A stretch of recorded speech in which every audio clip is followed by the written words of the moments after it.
When it comes to other filmmakers, are there any that you admire, and who would they be? Yeah, and there's a lot of guys that I've worked with, like Joe Levine, who I worked with a lot in Major League Baseball, and then HBO is someone who I really liked. The first filmmaker who I really idolized was a guy by the name of Phil Tuckett, and he worked at NFL Films, and Phil did a film called Autumn Ritual in 1986, and it blew me away. It was like a life-changing experience for me, to the point where I like reached out to him like afterwards, and I started to do things, and people started to kind of know who I was, and I reached out to him at one point. And I told him how much that film meant to me, and it was a real game changer. It was, and I think Steve Sable actually, it was his vision too. And it's a film that it was a football film, but it co-opted the point of views of different people. It wasn't players or coaches. There was a lot of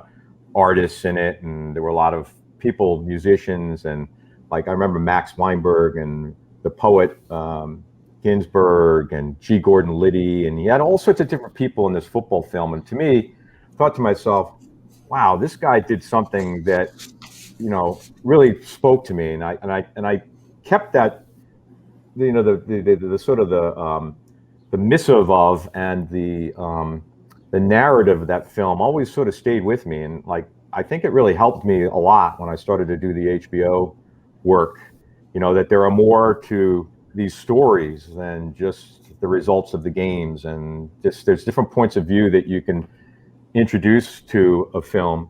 And if you ever have a chance to look at it, I don't know if it's on YouTube or Google or whatever, it holds up pretty well. And it just, to me, it really opened up a lot of things in my head. It's like, and I told Phil that, and I think if there was one guy back then that I sort of thought was a bit of a role model, it would have been him.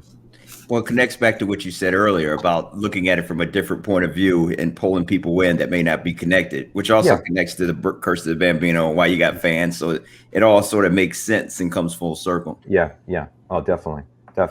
And I think the narration for that was used in the open of Hard Knocks was it Oakland Raiders? Was it the last year in Oakland, or was it Las Vegas? I forget. But for the Raiders Hard Knocks, the autumn winds changing. Oh yeah. It was amazing.